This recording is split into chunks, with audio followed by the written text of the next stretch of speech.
Welcome to College Football Roundtable, your source for college football coverage, including major storylines, playoffs, can't miss game previews, and picks each week. Join your hosts, Dan, Rob, and Jordan at the Roundtable for a show unlike anything else. As for Football presents the College Football Roundtable.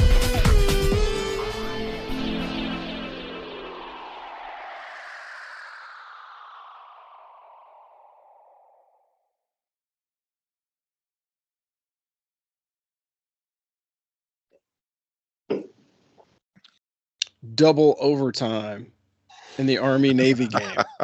We had a 2-alarm fire drill. Army did beat Navy in double overtime. We'll dive that in the Army football show. So that's just a preview for the next one, for the recap. However, since we've been away, TCU lost to K-State in the thriller. Utah gave Ohio State the earliest Christmas present possible.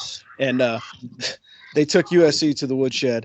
This kind of creates a little bit of discussion for me, but we'll get into it a little bit later. There's a lot that happened in the last 2 weeks in college football, but we're here to recap some of that action for you. So welcome back, Trash Talkers. This is a College Football Roundtable, or if you prefer 2 O's and an NCO, you can call it Ring Knocker Radio. We gave you a sample of Ring Knocker Radio last week on the channel, so you got to see Jordan, who's our spokes guy for the Army football show on the VTT channel. So if you were looking for Joe and saw that he looked a little bit different, that was actually Jordan.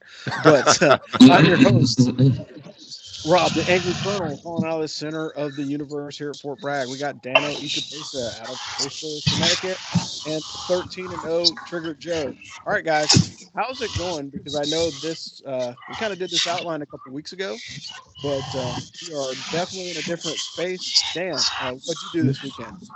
Yo, man, I had to think back when I was looking at this outline to remember what happened 2 weeks ago. Like the ending of the Army-Navy game pretty much reformatted my brain from jump. But yeah, K-State beat TCU. I watched that. Watched Tulane try to give the game to UCF, only to rally at the end and wind up whooping their asses, which I thought was cool. My takeaway is that UCF can't stop the run, which I knew that. And congratulations to Troy and UT San Antonio. Boy, the freaking Roadrunners, man, that's a legit football team. So I enjoyed watching that quite a bit. Yeah, and even more legit because Walt Harris is coming back for like his 17th season. Oh my God, that should be outlawed. I mean, I'm sure the guy is not going to be like a top pick. He's looking at like maybe the 6th round or something, so he's probably going to make more in NIL money. But what a crime! Yeah, really. That's a good point. Joe, how about you? Oh man, it's beautiful to see an Army-Navy game have the fireworks at the end because, you got to be a real football fan to watch one of those games where the offenses are like that. It's been like that before, slow going. But, man, there was a lot of hitting going on out there and bodies were flying. And if you love football, you can still find entertainment in that. And then the fireworks at the end, man, craziness. I mean, we thought for a second there that Army had a good chance at winning on 2 block punts. But, yeah, it was beautiful to see. And then, riding the green wave all the way for the last month, they provided some excitement. K-State and TCU had steam coming out of my ears. The 50 seconds with the ball taking a knee when your quarterback just played like Moses parting the Red Sea. I just don't get it. And then it was good to see Michigan spoil the Spoilermakers, obviously, since we spoke again. And, prove me right. And I said, if they're champions, they'll roll.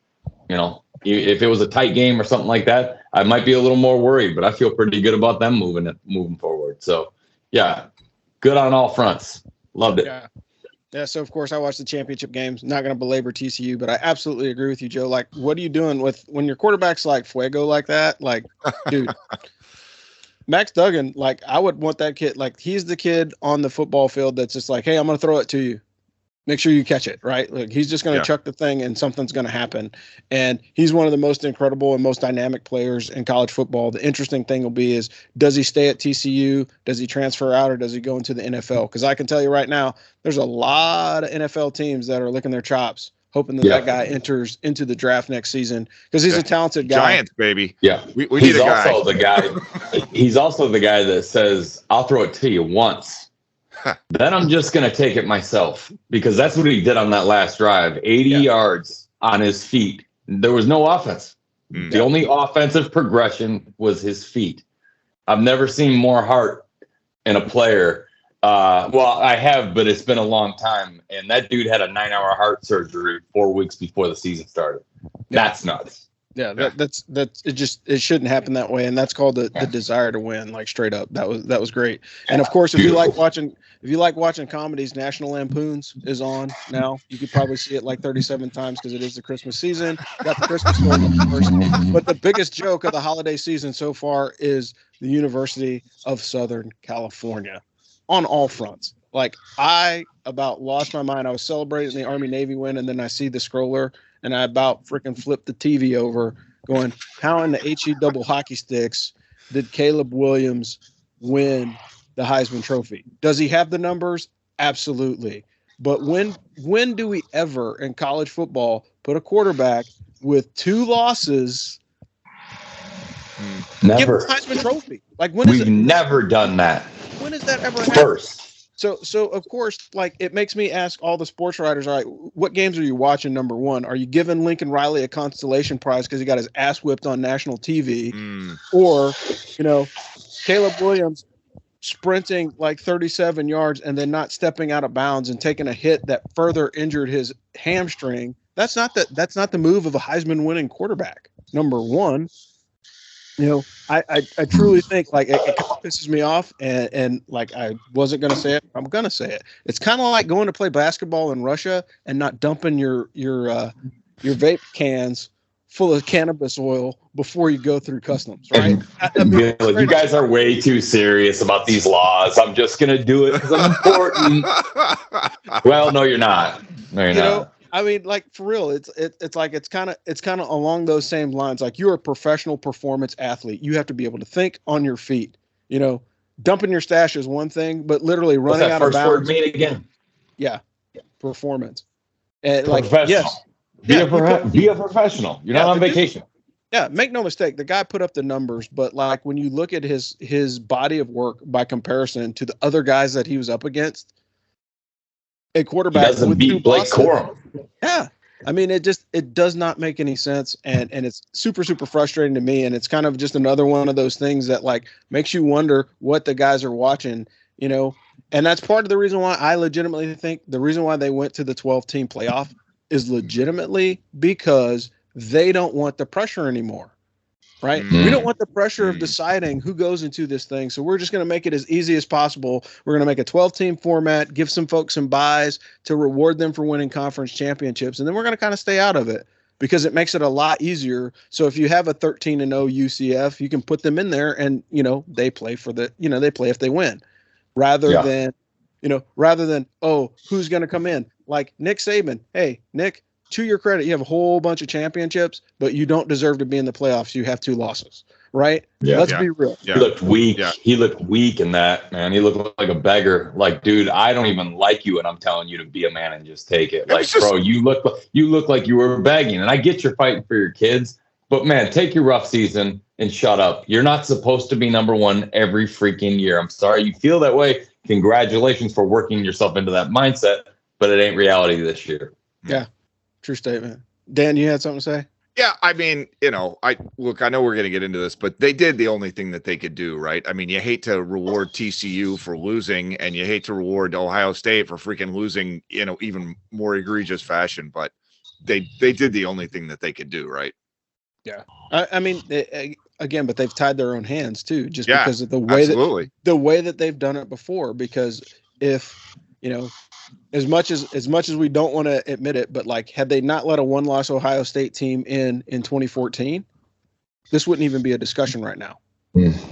Right. Yeah. But on the other side of that coin, had they not let a 1-loss Ohio State team in, they wouldn't have won in 2014. So it's a double-edged sword, and it's a razor blade that you don't want to jump on. But like, when you look at sports writers and Heisman voters and college football bowl committees, like, at the end of the day, deep down inside, I'm just not sure of what decisions they're making. And the Heisman Trophy literally is a farce, because when you look at the other guys that were on the table, hey, 4 of those guys are still playing.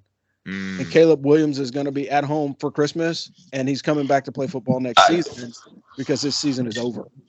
I'll put it this way. If you give me the Wildcat or a shotgun from the 5-yard line, and I'm picking who they snap the ball to, quarterback or running back, he's not even in the top 5. Yeah, he's not. There's a lot more. Simply because I think there's guys on his talent level that made it through the season. And if you're going to award a player who had 2 games off, well, Blake Corum only had 1 game off, and it was because he couldn't walk.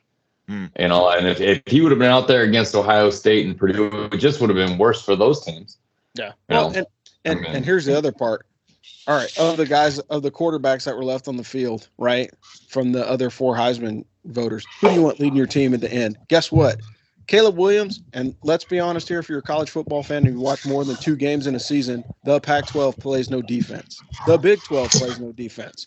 However, if you watch Max Duggan take the ball 80 yards down the field, I'm absolutely 100% confident that guy can close out games, and his coach screwed him by making him take the victory formation, when they still had a minute left.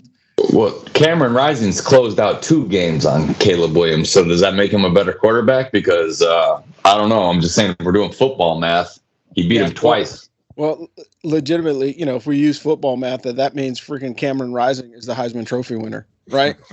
I mean, being honest. Move on. Hey, Dan, let's run down the final top 10 for the season.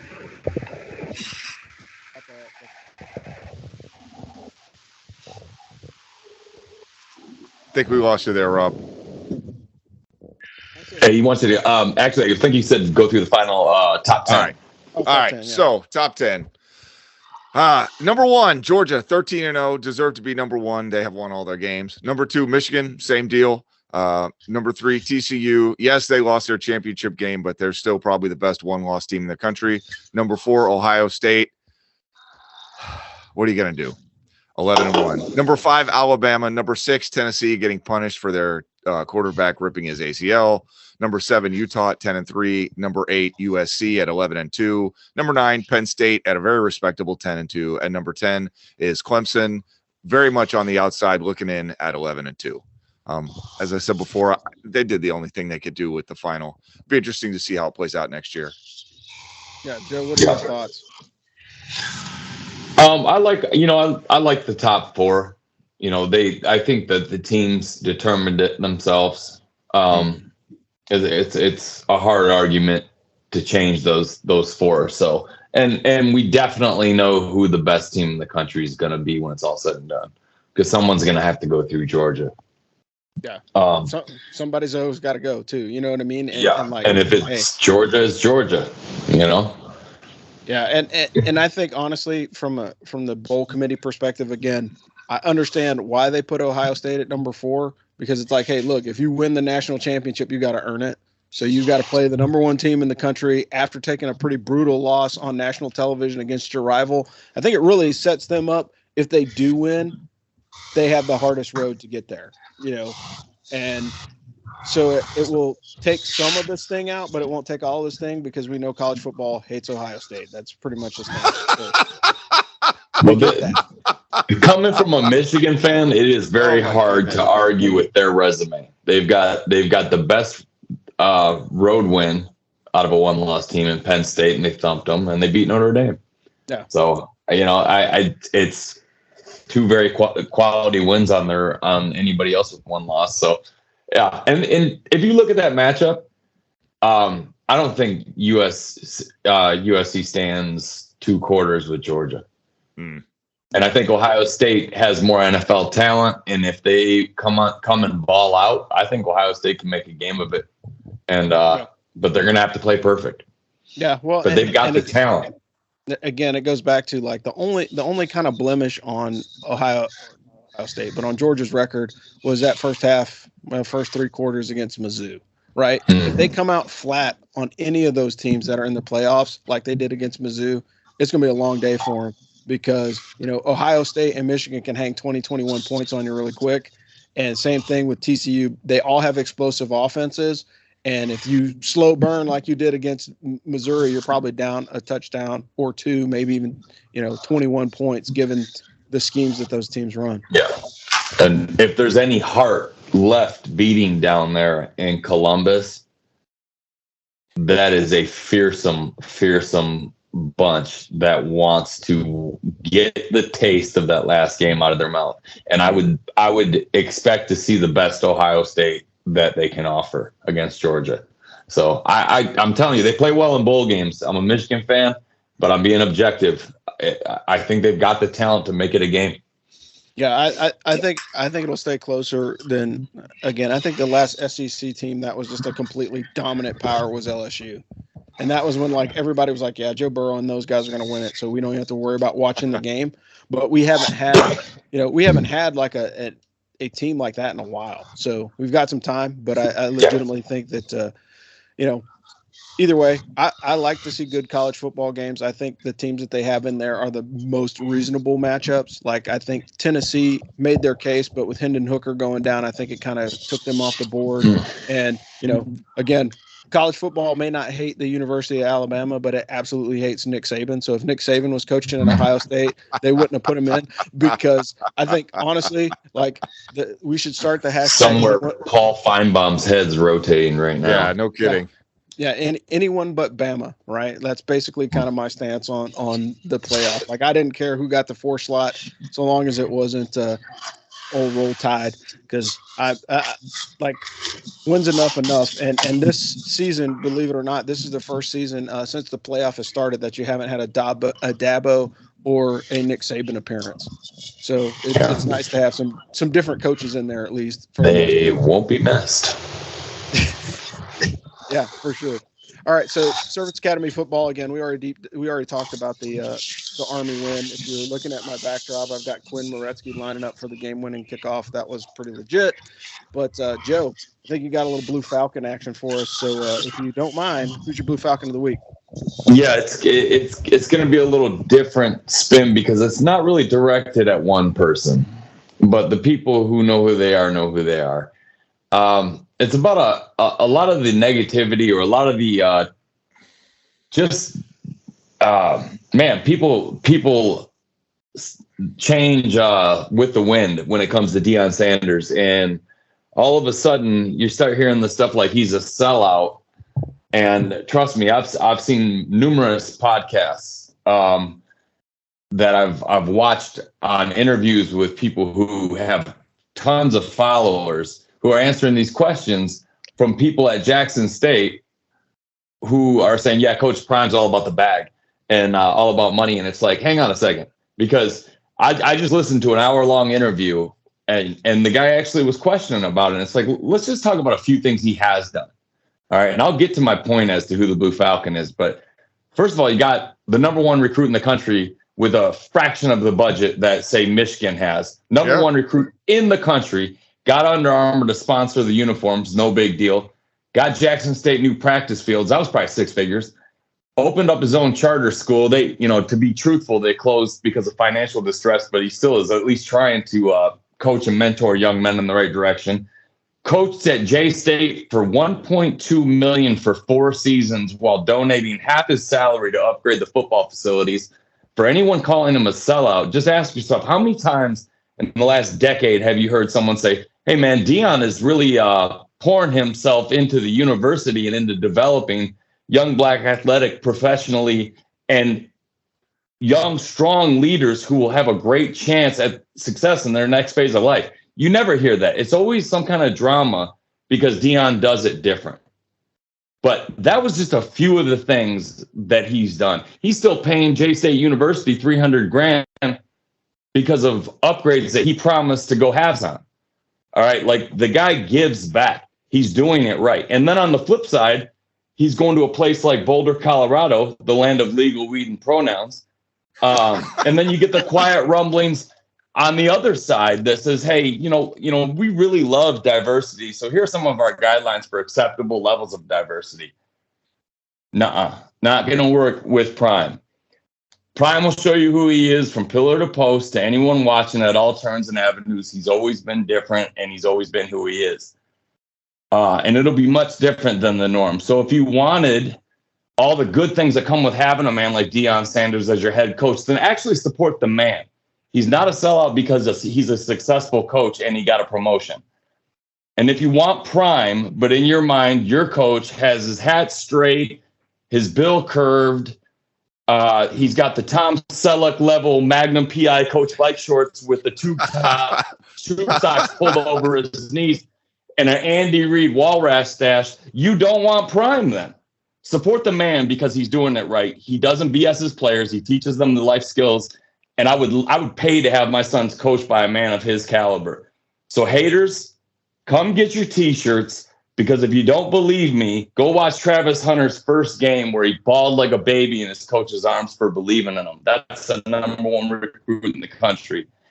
And he's getting true guidance and leadership that all these kids should have. So if you're hating on Deion Sanders, come get your T-shirt because that man's doing it right and you're a Blue Falcon. Woo. I digress. Yeah, for sure. Well, it looks like we're going to have to start running the printing press because there's quite a few pro athletes that are going to have to come get their Blue Falcon T-shirts because they're throwing the boo birds at freaking Deion Sanders. I don't understand that. You would never ask a white dude to not take a 10x salary bump and go to a better job. Like that would never happen. Jim Harbaugh's progression from the University of San Diego. No one calls him a bag chaser. Yeah, that's just like you know. It's insane. It's insane. Well, it's just like when you look at the coaching carousel, man, like that's one of those things that just drives me kind of bonkers. So you start looking at it and you're seeing guys that are moving around. And why are they moving around? For opportunities. It's opportunity, but it's also a chance to coach at a big time program. Like if you are a collegiate level coach, why would you not want to coach in a Power 5? Like you want to. That's a goal. Yeah. Well, and the other part of it is huge football town, and Colorado's a sleeping giant. Watch them go turn Colorado around. I guarantee they'll be better. Well, you got to. They just signed their first 4-star recruit. I mean, he's been there a week. Yeah, and you got to think Colorado is one of those schools that they used to be national champions. Yeah. Like many moons ago, like before half of the audience was born. Like these dudes were legitimately like crushing it in college football. You know, they had the death flow sanctions, which is still the funniest story ever. Kickers shanking each other over, dates, and it was weird. But looking at the coaching carousel, you have guys that are leaving to go to smaller schools, like the Ohio State offensive coordinator Kevin Wilson is going to Tulsa. Why? Because it's an opportunity for him to be a coordinator to go into a head coaching job, right? Yep. You look at Deion put his time in. He coached in high school. Like he's been doing this for a while, And the thing I love about Deion that he has in common with so very few coaches is look at his athletic resume. This dude doesn't fail. Percentage wise, he's done things that less than 1% of the population can do. Yeah. I mean, all-star baseball player, playing in 2 sports, flying city to city in the playoffs in both of them, and being a stud, scoring, bringing a punt back the next game. Like he was a smaller Bo Jackson. Yeah. And the problem with it is like people want to hate on your success, which is just ridiculous, and guess what? Ain't nobody asking Trent Dilfer to give up, half of his paycheck to take care of UAB. Absolutely. Right. And he just signed over as the head coach over there. So it's interesting to think that, the haters that are out there are really, tossing out some really bad stuff. It's like, look, if college football is about developing, players of character and ensuring that those guys get at least enough education to monetize themselves or enough money to get education later, you could be like Larry Fitzgerald and go play in the pros for years and years and years and then finish out your degree. Doesn't matter, but to put them on the right path of doing that. And if you haven't watched Deion Sanders' Hall of Fame acceptance speech, man, you watch about 30 seconds of that, and I believe every word that the guy says, because I legitimately think he's not only shown it through his play on the field, the way he treated his mother, like if you listen to that thing, man, you're like, dang, man, like I feel bad for his mom, but then again, I don't feel bad for his mom because he's been taking care of her for 30 plus years. And then the last part of it is it's like, that's what football is about. I take a group of young men, teach them skills that are applicable on the football field that also translate over into life. Like, why would we not want to see that? I mean, he took Jackson State and put them literally on his shoulders. He went through the ticket sales as to what they pulled in for a game. What head coach does that? Well, somebody was cooking the books or stealing. Yeah. And Deion was like, this isn't right. We're selling this place out. Where's the money? And he went through everything, and he was like, that affects everything we do here. People think he was doing it for his paycheck. Yeah, well, he already cuts that in half and gives it back to this university. And to call that man a sellout, he left that place so much better, unrecognizable from what he found. Yeah, he's using the old rule of leaving it better than you found it. I mean, I think that says it in a nutshell. And let's get rid of the 500-pound elephant in the room. It's because Deion wears his hats crooked. It's because Deion talks a certain way. It's because he scares people. Because you can't debate him. Like, when he gets into a heated debate, that dude's got his facts straight and he knows what he's talking about. Like, don't judge a book by his cover and think that because he wears baggy clothes that he might be some punk. Deion is absolutely about business, no wasted movement, and that guy's going to succeed. I firmly believe that. Yeah, I mean, and really all you have to do, and this is not the NFL show, it's about college coaching, but sure. You have to think about it, though. When you look at NFL players, man, if you go back and you watch any of the NFL film shows on television, whether it be Peyton Manning or Eli or whatever, as they're going around and they're talking to these players, these guys have brilliant memories. And, like, you show them a clip of a game. Oh, I remember that one. That was San Diego in 2009. That's amazing to me. That's amazing to me how they do that. Right. So if you imagine a guy with that level of an analytical brain now watching films to coach your kid, like there's a reason why these generational players keep coming in. Like when you look at the Joey Bosa's, or you look at Deion Sanders' kid, or when you look at Barry Sanders' kid, or you look at anybody that's associated with the Mannings, why are these guys so good? Because all those lessons that they have learned over all those years and years and years of playing and coaching football are just being passed on. Like, look, how's Thanksgiving dinner at the Manning house? Hey, Arch, let's go throw some passes. Right?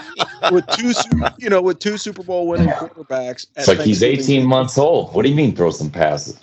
You know what I mean? And like, that's the thing that I think a lot of people don't recognize. Like, the level of talent to make it into the NFL and be successful is like next level. It's beyond next level. And you're bringing that kind of talent into your team because a lot of coaches do great at coaching, and they become great coaches because they coach their whole careers.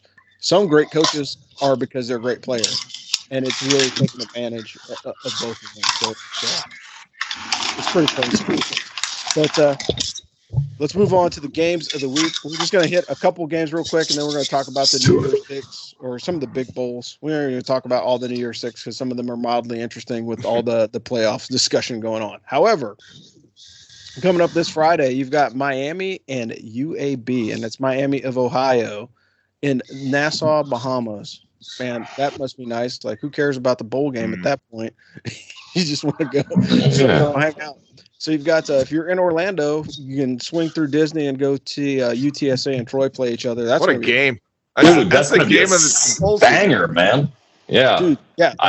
Like whoever lined that one up, I think that one's going to be a legit bowl contest. I mean, like sometimes they say, "Oh, bowl games don't matter." That one absolutely is going to matter. I think it's going to be. I think UTSA is going to win that game. I don't know why.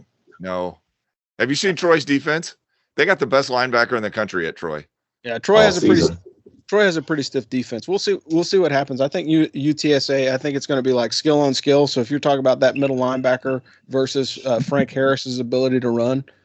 I think that's going to be an interesting part of the game. Vegas has the spread at 1, Dano. So they believe it's going to be a tight one. UTSA is about to level up to the American Conference, and I'm really curious to see how they do next year. But anyway, yeah, I think that's a good one. So Saturday you've got Cincinnati and Louisville. That one's mildly interesting.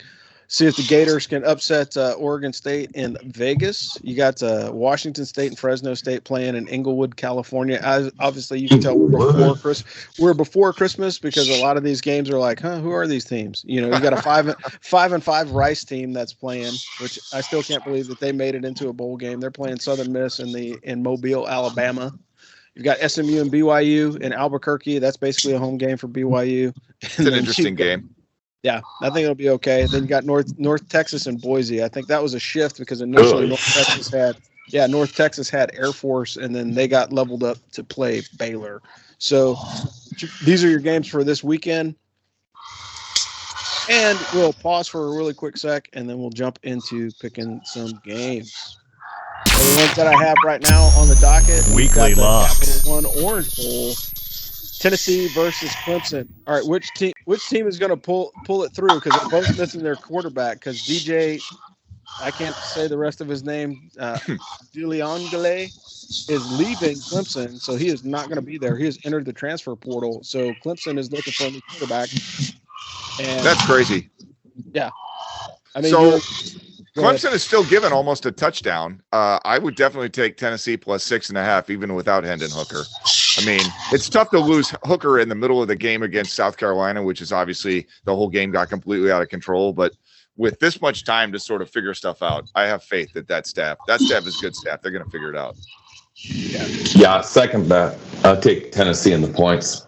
Yeah. You know, they obviously you can't replace Hendon Hooker. I don't think they're even going to try, but their game out after that, they won 56-0. So I think the team is most definitely still in it. And that's important nowadays in bowl season. Yeah. Injuries, who's sitting out, all that other stuff. And I think Tennessee really wants to put a stamp on their season because they just got their hearts broken. That's a brutal one. You hate to see it. Yeah, I think the real thing for Tennessee is like, hey, if we take Clemson to the woodshed, even though it's in the postseason, like we gotta hang as many points on them as we can, because you got a former national champion at that championship team that's going through an identity crisis. But if we beat them up really bad, then we're kind of sending a message like, hey, look, yeah, we kind of had some slips and trips because our starter went down, but we adjusted, and look how well we adjusted by freaking smoking Clemson.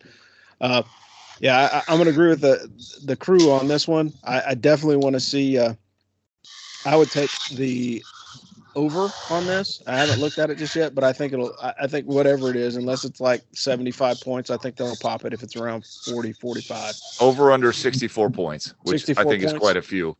Yeah. I mean,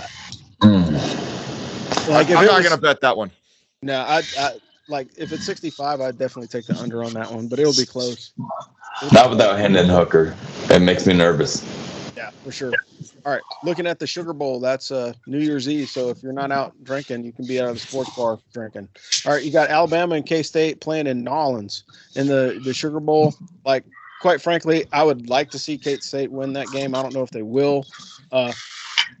It depends on how many people sit out, man, because, again, Bama's all about the NIL money and holding on to their team. And I think one of the advantages of the NIL is that players are staying in the postseason because they're being incentivized to do so now, which is, hey, I'm opting out for the draft, but if I stay if I'm staying, I play in the bowl game because that just builds my NIL bank for next season.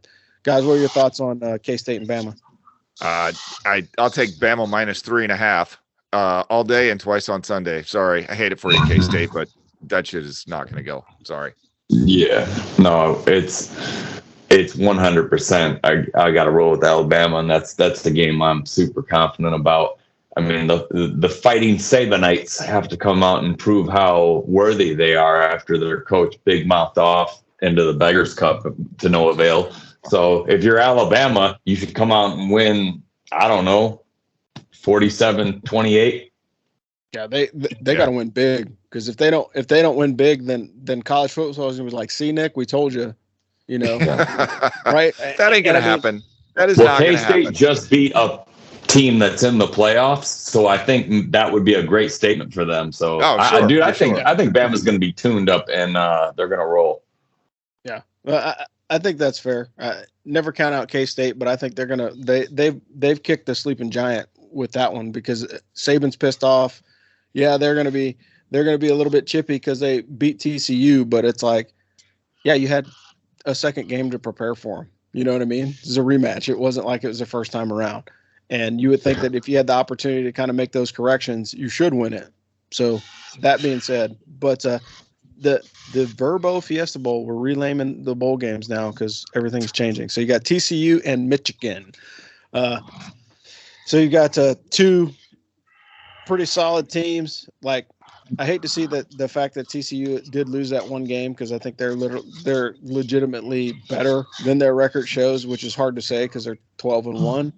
But this will be a good contest. It'll be a great test to see, if Michigan can put them away, because both of these teams are second half teams. So I think whatever happens in the first half will probably determine the outcome of this contest. Michigan is giving 7.5 points. I don't know if I would touch that. Is there a prop to bet on over Michigan's running total? Whatever that is, I would take that. That's the bet that I would make. But I think Michigan's going to win. I don't even think the game's going to be that close. I'm sorry to say. Yeah. I will be laying the 7.5 with Michigan. I got them winning. On my sheet here, it says 43-27, but it could be worse for TCU if Michigan really gets hot and can stop their pass. And because they're going to – the blueprint on Max Duggan got put out last week. Hey, absolutely, man, put a spy on this kid or he'll hurt you. Well, Michigan's got somebody like that. And he's definitely fast enough to keep up with Max Duggan if he was fast enough to keep up with CJ Stroud. So I think Michigan will definitely put a spy on him. And if they can get heat on him and force a few 3-and-outs, Michigan's offense is really hard to stop. So, I got Michigan winning 2-3 scores. Yeah. And again, I think now, at least as a later we've gotten on to the season, it's turned into, and the other quarterback match J.J. McCarthy's play, right? And I think that's really what it is, because if J.J. McCarthy is hot, then it's going to be a long day for whoever he's playing, right? If J.J. McCarthy goes cold, if he has a lukewarm performance against a guy like Max Duggan, that's going to be a super interesting contest. And that's really what it is. And this is really boiling down to the quarterback play, because the play of the quarterback, and if they play mistake-free ball, then advantages whoever plays the best defense, and that's Michigan, right? So if the quarterbacks play evenly, they both throw 2 touchdowns and a pick and about 300 yards, then Michigan has the advantage just based off of the pure defensive performance, because we all know if you're from the Big 12, you don't play defense very well.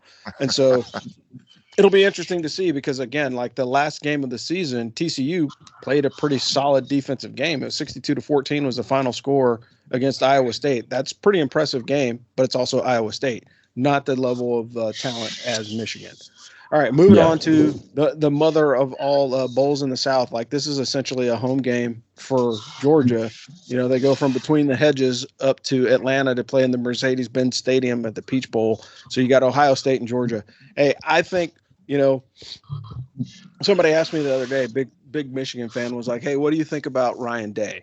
And I said, he's too offensive minded, right? So somebody asked me my honest assessment of Ohio State. Day's too offensive minded, and Jim Knowles learned from the Michigan game that I have to make, second half adjustments. I think between those two things, it makes Ohio State a very strong team. Maybe not this season, but as they've worked out the kinks, I think next season they're going to be even tougher, just because now Knowles has been in the system for a year. He's got the talent around him. He's recruiting some other players that are come in. I think, Ryan Day and a solid defensive coach like Jim Knowles makes for a solid Ohio State team, whereas before, they weren't there. And I think this year is a year of growth. And it's sad to say a year of growth for a team like Ohio State is one loss. But it absolutely is when you look at the caliber of teams that they play against and the teams that and the teams that they've beaten. But thoughts on the Peach Bowl, guys? What do you think? Georgia's given 6.5. I don't think Georgia has played a complete game. I hate to say it. I just think, prepare yourself for them to hit another level. I think that's, these SEC teams, when they get in these super high leverage situations, it's we focused all of our efforts to this, and now watch us peak. And I think that's going to be an impressive sight. We shall see. Yeah, I know I'm picking all the overdogs here, but what can you say? So you're taking Georgia to cover? Yeah, I'm taking Georgia to cover. Yeah, no, what Dano's speaking of as a young lad and a Michigan fan, I used to see like Alabama and Georgia, and you'd see them at the end of the year in the bowl games, and it would be like kind of like seeing the villain show up to a movie. They were scary. They do some stuff that I was like, I didn't see that all season. What are these guys doing out here? Like, they play football different in the South. But literally as a kid, you feared those guys. And I think an aspect of what Dano says is definitely relevant. And I think you're going to see another level from the Ohio State team as well. I think it's going to be a really good game, but unless it's 7 and a hook, I'm taking Georgia. I think Georgia wins by a score and a really, really good football game, but I think they cover 6.5. And Ohio State plays valiantly and close for most of the game. But I think Georgia's just going to be too much in the end. And if they're not giving up more than a score in points, I'm taking them. Yeah, I think that's fair. And like I said, the only thing that could trip Georgia up is if they play a half like they played against Missouri, it's going to be a long day for them, because like if CJ Stroud and Marvin Harrison Jr. start getting it, like that's trouble for anybody, right? And even still, think about in the Michigan game, he still had over 100. They didn't get shut down. CJ threw for 350. Yeah. So, I mean, and that's in a loss. So imagine if you give them a short field, it's going to be an interesting game. So I think it's going to come down, honestly, in my opinion, and I'm not going to give a pick per se. I think it's going to say who's the best tight end, right? Tight end play is going to be huge because Georgia's got two super talented monsters back there that like they use those guys in everything, right? And so I think whichever tight end performs the best, whether that be in a special team situation or blocking or sneaking out and getting loose and making a catch, I think that will be the difference in the ball game, whichever tight end shows up in a big way. And so I'll leave it at that. I legitimately think I would take the under on this one for sure, just because both of these teams are going to be a little bit stingy. I think you're going to see a couple break open plays, but then they'll make adjustments. But again, I think it's going to come down to tight end play. Whichever tight end shows up and kind of does the thing right, that's going to be the team that's going to win. And Ohio State's got a good one, and Georgia's got 2 of them, so advantage Georgia already. Not only, not to mention that, like, if I'm Stetson Bennett, I'm putting a stamp on this season just to let everybody know that Caleb Williams guy, who is that? You know what I mean? Like, right. I think he's legitimately going to freaking try and run him off the stage if he can. Those are my thoughts. And then we'll roll down just quickly and hit a couple of things so far that I've been tracking. So, looking at the transfer portal, man. Crazy. Like, obviously, it's been good for some teams, worse for others. But like when you look at the transfer portal, and this is about a week old, but you had Virginia Tech had 11 players in the transfer portal. Texas A&M had 10, which is not a surprise because Jimbo freaking opened his bank account to get the kids to come there, and they didn't win. So Clemson, that's kind of a surprise to have that many in the transfer portal because, they're a solid team. They just had an off year. Ole Miss, that's a surprise. And then Washington State. Like, Washington State is like, wow, you got a lot of people moving out. But, like, when you look at those kind of top 5 teams that have got people moving, and I think something that was pretty interesting, it was said at the halftime during Army-Navy, and they were talking about, why the service academies are different from other colleges. And the big thing was, these guys can't transfer out without coming at great personal cost to them, right? And then you're really rolling the dice transferring from an academy into another college because you may like go from number 1 or number 2 on the depth chart to like the special teams guy, if at all, on the field. And do you have to polish your freaking soap? Okay. Well, enough said. It's different. Okay. Trust me. Yeah, but I think the other part of it is to all players that are entering the transfer portal. Hey, man, the grass may not be greener. No. Like I saw that today. Grayson McCall is leaving. That doesn't surprise me. His coach left. Yeah. Hey, this is a real question. I've never seen a picture of Grayson McCall. I've only watched the stats. Is he white? Yeah, he's a white guy. Okay, because Michigan had a YouTuber that covers their recruiting, had a big thing about the transfer portal, and it had a Coastal Carolina athlete up there, but he was African-American. So I didn't know. I was like, don't tell me Grayson McCall is transferring to Michigan.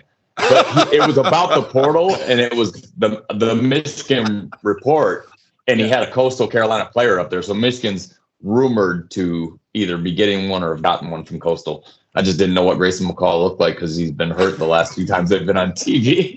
Yeah.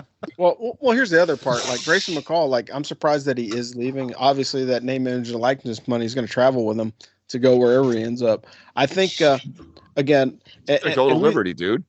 He's gonna follow his coach. Yeah, I mean that's fair. Man. He'd be better than Malik Willis, I think. Like he'll get the numbers for sure. For sure. You know, worked out okay for Willis. Yeah. Well, I mean, yeah. Where did Liberty's coach go? I'll have to check real quick. I don't remember. Let's see. I'm scrolling through, but yeah. So in the SEC. Yeah. What do you guys think though about the transfer portal? Good thing, bad thing, or still TBD? So I was looking at this today after you asked because I don't usually pay that much attention to it. I didn't realize Michigan center came in as a transfer. Apparently, he won a bunch of awards, which he totally won deserved. The Remington Trophy. Yeah. Which So was best center in America, and then he transferred. And I wasn't surprised about that he won it, but I was surprised that he came in as a transfer and won it. And I was looking at like some of the teams that Army had played to see who their impact transfers were. So Coastal, which I remember from our preview, had a bunch of transfers come in on the defense. Thought, okay, who are these guys? Their top tackler, homegrown. Standout nose tackle, also homegrown. So then I thought, all right, let me look at UConn because you're talking about the worst team in the world, and they just went 6-6. They're so much better. So what about linebacker Jackson Mitchell? He's also the best linebacker in America. Nope, he's homegrown. Their quarterback, true freshman Zion Turner, obviously he's been there the whole time. So Rob, I agree with you, man. This transfer thing is dangerous. A lot of these kids are just going to wind up paying for school. Yeah. Excuse me. What God, who was it that said it? D'Antonio, Michigan State's old coach. He said, and he was a goofball because he was guilty of the same shit he was talking about. Excuse my language, but he said, "Where there is abuse, there will be control." And I think once everybody kind of submits to, hey, this thing's a little out of control, man. We gotta create some kind of commitment to the university when you get there. And I know it's going to mess with people in a freedom sense, and they're gonna make it'll get political and it'll get nasty if they try and put restrictions on it. But I have a feeling that's where it's going to go. Well, they got to do something because they got these kids transferring 4 times in 4 years, and that's madness. Yeah, that's insane. And like I said, I'm okay with like a grad transfer. So like you play for 4 years, you finish your degree, and like you transfer into another school so you can get a master's. All right, whatever. I'm not going to get too heated up about that because you still have eligibility left, whatever. But my thing is, my disappointment is it's like you throw a kid the benefit of the doubt, like Caleb Williams. He wins the Heisman Trophy after transferring with his coach to an offense that was tailor-made for his success. And I get that. 2 losses is the first thing. The second part of it is, in the history of college football, if USC needs to get a Heisman Trophy back, rather than awarding it to Caleb Williams, who is probably, and he's a great player. I know where this is going. But you know exactly where it's going. Hey, look, why don't you honor the guy that actually did some really good stuff in his college football career, like winning a national championship and was a standout player for as long as he was in the NFL. Give it back to Reggie Bush. Like if they're crying out loud, he's doing commercials for Wendy's, and their breakfast sucks. No, I'm just kidding. I'm kidding. No, but really, like deep down inside, like if we're trying to put our thumbs on the scale of college football and balance things back out, why don't you just give Reggie Bush his freaking Heisman Trophy back and award the most qualified quarterback? Like. When you look at the total number of points, like I don't know what the voters are looking at. Like I seriously don't. Like Caleb Williams got 544 first place votes. That's more votes than number 2, 3, 4, and 5 guys combined. And I don't understand that. And it's not because why? I mean, yes, he's played impressively, but he didn't win. He's at home. If you're a quarterback for the most prestigious award in college football, I'm sorry, man. That's a very harsh blade to run and be judged on. but you couldn't even beat the second best quarterback in your own conference. Yeah. Quarterbacks who are champions don't lose twice to the same guy in their own conference. Yeah. They just don't. Yeah. I think Utah's quarterback for here and forevermore is the 2022 Heisman Trophy winner because he beat him twice. You know, like he's gonna. I'd put that on my business card. You know, oh my God, 2-0 against 2-0 against Heisman winners. You want me to put this furnace in or what? You know what I mean? I mean, it's a little bit better. No, but not to say that a Utah degree would have you doing that. I'm just saying. Yeah, but this like it's just annoying sometimes when college football makes some of the most irrational decisions, and that was one of them. Like you see balance and thought, and you know that the guys were mulling it over because it's like, dang man, we got to put Ohio State back in the playoff. Do we move TCU? I mean, like that's a legitimate like struggle that I understand because like even as fans, we're all talking about like, all right, who's in, who's out. We don't want Bama, but what does it turn out to be? You know, and we're all kind of struggling and working through it together. But like Caleb Williams is a Heisman Trophy winner. I don't even think anybody that I know that watches college football was like, oh yeah, that's my number one guy. You know what I mean? Like absolutely. The Pac-12. You had to go through the Pac-12 to get in, and you couldn't do it. Sorry. Yeah. Well, and again, speaking of the Pac-12, it's very, very like maybe they're doing it to keep Pac-12 relevant. You know, so you got Heisman Trophy winner Deion Sanders moves into the Pac-12 as the Colorado coach. Maybe they're trying to bolster up that TV contract that they signed at the beginning of the season. Who knows? Man. But the bottom line is it's like I legitimately think that there are better players that got over. Like, dude, I would have easily taken Bijan Robinson from Texas over, Caleb Williams. And oh, by the way, his team has 2 losses too. So like, I'll take Blake Corum, and he missed 2 games, and he still had 1,500 yards rushing and put Michigan on his back 5-6 games out of the year. You know. Well, and the other part of it is, and this is something that we could probably do for off season because we can go through these in a lot more detail. But when you look at the top 10 Heisman Trophy candidates, only 1 running back, no defensive players. Yeah, it's terrible. That's awful. We just like? Why don't we? Are we going to change it? Why don't we just change it? Change it to the college football MVP or best quarterback award. And then give the Heisman to the best player. Like if a guy's dominating on the field, then that's the guy that you want. Like I think it's kind of lost to me. It's lost some of its luster. Maybe they gave it to Caleb Williams to keep it out of the to keep the Heisman curse out of the playoff. Who knows? But from my perspective, I legitimately think that there are much better candidates. It should have been Stetson Bennett. To be honest, he's a defending, returning champion, and he's won all of his games. That makes logical sense. That's my argument. You're not the second best player in college football because you already won 1. So no, we don't want to be greedy. No, it's judged on meritocracy. Like what are you guys talking about? And by the way, Michigan is doing their part on the defensive side. Only school to ever have multiple defensive players up for the Heisman, and we had 3. Yes. So one of them won it. Not to break this up, but Hugh Freeze going to Auburn, just to bring that back around. Yeah, that's right. So Hugh Freeze went to Auburn. Yeah. Yeah, I think that'll be an interesting. That was an interesting choice. Interesting choice to send Hugh Freeze there. Anyway, we're gonna wrap this up because Joe and I will probably talk for another 2 hours about Heisman shenanigans. And sure. The bottom line is we're coming to the end of the season. Going into the bowl games. If you have not signed up for the Firsty Club, we do have a college football pick'em. So sign up for that Firsty Club. If you're not in the Firsty Club, sign up on our Patreon. We'll get you in. You can register for the bowl game contest. There's 96 hours before all that starts. And we'll be tracking to see who comes out on top. I placed second in the doggone cruiserweight champion, only behind James. And I wish James would have played this week, but he was smart and abstained because the only thing that could have done is he could have lost or he could have tied. And he didn't play at all. So he was already up 1. So the only thing I could do was win the last 2. I made the right picks, but it still wasn't enough to go over the top, which sucks.